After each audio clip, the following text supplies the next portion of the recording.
How can you effectively sell to a different country as a SaaS sales rep remotely?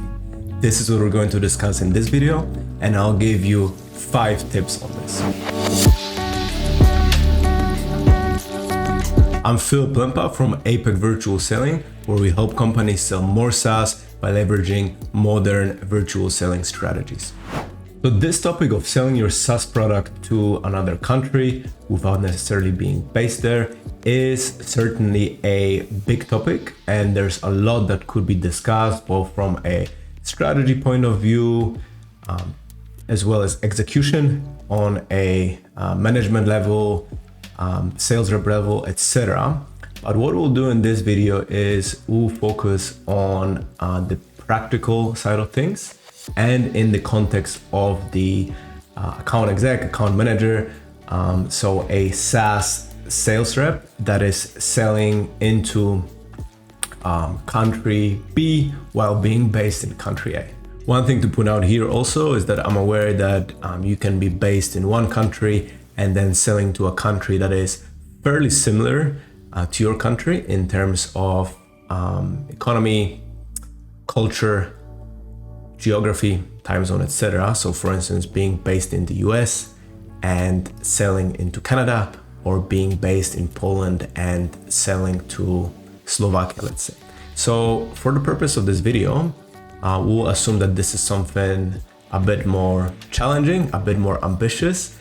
Let's say, for instance, you are based in the US and you are selling to Singapore, Malaysia, or Australia.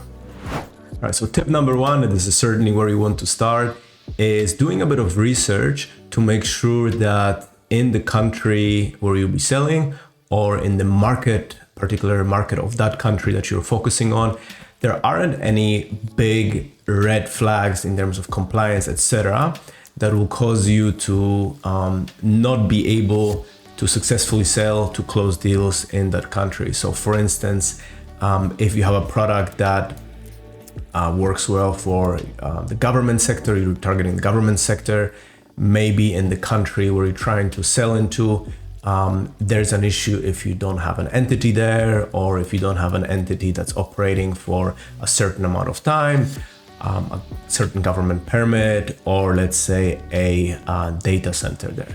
Now, I would say that my experience is that for the most part, what I find is that even there can be some of these things, for the most part, most of them can be mitigated, perhaps not so much with government customers, but other customers. So for the most part, again, they can be mitigated. I've helped some companies where there were issues potentially around, invoicing in a particular country, etc. But we were able to, work around that.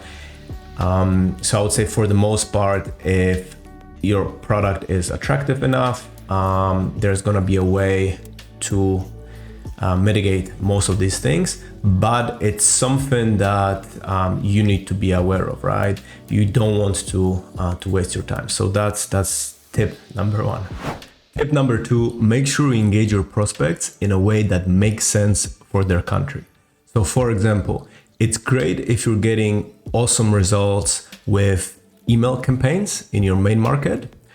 However, that would not work very well in, let's say, certain Asian countries, especially if you're trying to sell to mid-market customers. So think in a place like China, everybody's on WeChat as opposed to email, again, especially in the mid-market segment, or let's say WhatsApp in India, right? So what you want to do is you want to make sure that you are using things that make sense for that country, for that market, both in terms of your business development, as well as working with that prospect in progressing the sales cycle. As an extension of that, tip number 3, make sure you are accessible to these prospects in another country. So make sure there's an easy way for them to contact you, again, in a way that makes sense for their market. I've seen some sales reps selling to another country, calling people without an option for the other party to call them back, for instance, which is not something that you want to do. Try to make sure that you work in a way that allows for a bit of an overlap in terms of the time zones. So something that I've seen as well is companies, reps working from the US, trying to sell into Asia Pacific, and just working hours without much overlap at all, just trying to interact and progress things via email without, again, an ability to interact in real time. This is really not something that's very attractive to your prospects, and something that will allow you to progress deals easily and then close deals easily. Or for instance, when your prospects are not able to reach you at all, make sure that this is communicated to them. For example, this is a small thing, but can make quite a huge difference. Make sure you have some kind of auto reply or give heads up to the people you're working with about holidays in your country. Because again, if you're on a different continent, in a totally different culture, everybody in your market will know that there's a certain holiday coming up, but the people you're trying to sell to in another country would not be aware of that, right? So be as accessible as possible. And if there is any lack of that accessibility, make sure you manage that to the degree possible. Before we proceed to tip number 4, if you are enjoying this content, if you're finding it useful, make sure to subscribe to our YouTube channel. And wherever you're watching this video, make sure to please give us a bit of interaction so that we have a bit of feedback on this and we're staying motivated to create more of this content.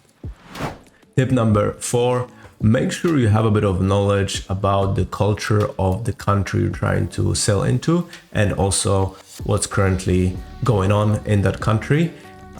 This will help assure your prospects that you're not just somebody pushing a product on them with zero understanding of their needs, of their market. It will increase the trust that they have in you. So make sure that you spend a bit of time researching the country and the culture, and also keeping up to date as to what's going on there. Now, you don't have to be an expert on that country and its culture, certainly, and we have a separate video on that, so check it out. But again, a little bit of knowledge is certainly something that will help you. Tip number 5, go through your business development, sales, marketing process for a company and see whether anything can be tweaked to help you sell into that new country, that international market. So there's a couple of examples here that I can easily give. So this will depend on your product and your company, of course, but a couple of examples from a company that I recently worked with. So for instance, doing things like adding a phone number that is local to that country that you're selling into onto the website. So it's there, people can find that and can contact the company. In that case, that went straight to the sales rep that was responsible for that market, for that expansion. So for instance, something like that, or perhaps adjusting the chat hours for your website, right? So if your business development, your marketing works in a way that drives people to your website, having chat hours that are accessible for that country that you are expanding into, that can make a huge difference, right? So for instance, we made sure to make a tweak there where that sales rep responsible for that expansion was able to be on the chat during those hours and service that market. Or for example, tweaking some automated things, some automated emails so that they would reach the audience in that country of expansion during days and times that maximize the opening of those emails and didn't look like you were really out of touch with that market.